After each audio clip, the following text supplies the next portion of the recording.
എന്താണ് കഞ്ചാവ്? കഞ്ചാവ് ഉപയോഗിക്കുന്നത് എങ്ങനെയാണ് കുറ്റകരമാവുക? കഞ്ചാവ് എന്ന പേരു കേൾക്കാത്തവർ വളരെ കുറവായിരിക്കും. ഈ ചെടിയെ പലരും ഭീതിയോടെ നോക്കിക്കാണാറുമുണ്ട്. ലഹരി ഉപയോഗം ആരോഗ്യത്തിന് ഹാനികരവും നിയമപരമായി കുറ്റകരവുമാണ്. എന്നാൽ കഞ്ചാവ് എന്നത് ശരിക്കും എന്താണെന്ന് നോക്കാം. കഞ്ചാവ് എന്നത് കന്നബിസ് ഗണത്തിൽപ്പെടുന്ന ഒരു പുഷ്പിക്കുന്ന ചെടിയാണ്. ഇതിൻ്റെ പ്രധാന 3 ഉപവർഗ്ഗങ്ങളുണ്ട്. പ്രധാനമായും ഇത് ഏഷ്യയിലാണ് കാണപ്പെടുന്നത്. കഞ്ചാവിനെ ഔഷധമായും ലഹരി പദാർത്ഥമായും ഉപയോഗിക്കാറുണ്ട്. സംസ്കൃതത്തിൽ കഞ്ചാവ് ഗഞ്ചിക, നേപ്പാളിൽ ഗഞ്ച് എന്നിങ്ങനെയും അറിയപ്പെടുന്നുണ്ട്. മലയാളത്തിൽ കഞ്ചാവ് എന്ന പദം ഇതിൽ നിന്നാണ് രൂപം കൊണ്ടത്.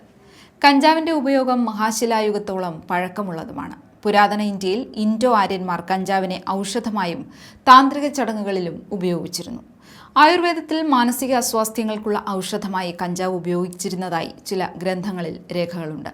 പുരാതന ചൈനയിലും ഈജിപ്തിലും കഞ്ചാവ് ഔഷധമായി ഉപയോഗിച്ചിരുന്നതായും രേഖകളിൽ പറയുന്നു. ഇൻഡോ ആര്യന്മാർ, അസീറിയർ, സൈഥ്യൻ ജനത, ഡ്രക്കിയൻ ജനത എന്നിവരിലേക്ക് കഞ്ചാവിൻ്റെ ഉപയോഗം വ്യാപിച്ചിരുന്നു. 3000 വർഷം പഴക്കമുള്ള ഭാരതീയ ചൈനീസ് ഗ്രന്ഥങ്ങളിലും കഞ്ചാവിനെക്കുറിച്ചുള്ള പരാമർശങ്ങളുണ്ട്. 1800കളിൽ ഗൊണോറിയ, നെഞ്ചുവേദന തുടങ്ങിയ രോഗങ്ങൾക്ക് കഞ്ചാവ് ഔഷധമായി ഉപയോഗിച്ചിരുന്നു. 1985ൽ അമേരിക്കയിൽ ഡ്രോണോബിനോൾ എന്ന കഞ്ചാവിന് ഉൽപ്പന്ന മരുന്ന് അനുമതി ലഭിച്ചു.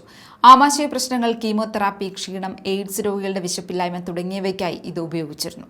കാനഡ, യൂറോപ്പ് എന്നിവിടങ്ങളിൽ നാബിക്സിമോൾസ് എന്ന mouth spray cancer, multiple sclerosis തുടങ്ങിയ രോഗങ്ങൾക്ക് ഉപയോഗിക്കുന്നുണ്ട്. എന്നാൽ ശാസ്ത്രീയ പഠനങ്ങൾ പരിമിതമായതിനാൽ കഞ്ചാവ് ഉൽപ്പന്നങ്ങളുടെ ഔഷധ പ്രയോജനങ്ങളെക്കുറിച്ച് അന്തിമമായ സ്ഥിരീകരണമൊന്നും ലഭ്യമായിട്ടില്ല. കഞ്ചാവ് ഉപയോഗിക്കുമ്പോൾ നാഡീവ്യൂഹത്തിൽ താൽക്കാലിക മനസ്സുഖമുണ്ടാകുന്നു. ഇതിൻ്റെ അമിത ഉപയോഗം വ്യക്തിയുടെ ഒരു ദീർഘകാല പ്രശ്നമാകാം. ഉപയോഗിക്കുന്നവർക്ക് സ്വപ്നാവസ്ഥയും വൈകാരിക ഉദ്ദീപനവും ഉണ്ടാക്കും. വ്യക്തിത്വവും ബോധവും തകരാറിലാക്കും. ഓർമ്മശക്തിയും ഏകാഗ്രതയും നഷ്ടമാകും. സമയം, ശബ്ദം, കാഴ്ച എന്നിവയിലെ വ്യത്യാസങ്ങൾ അനുഭവപ്പെടും. ആക്രമണ സ്വഭാവമില്ലാത്തതിനാൽ ചിലർ കഞ്ചാവിനെ ഭദ്രമായ ലഹരിയെന്നും കരുതുന്നുണ്ട്.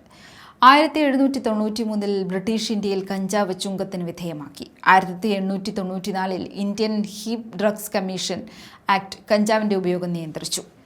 2012 വരെ അമേരിക്കൻ ഐക്യനാടുകളിലെ 19 സ്റ്റേറ്റുകളിൽ ഔഷധ ആവശ്യങ്ങൾക്കായി കഞ്ചാവിൻ്റെ ഉപയോഗം നിയമപരമായി അനുവദിച്ചിരുന്നു.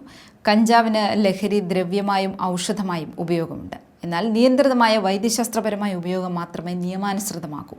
ഓർക്കുക, ഏതൊരു ലഹരിയും ആരോഗ്യത്തിന് ഹാനികരമാണ്.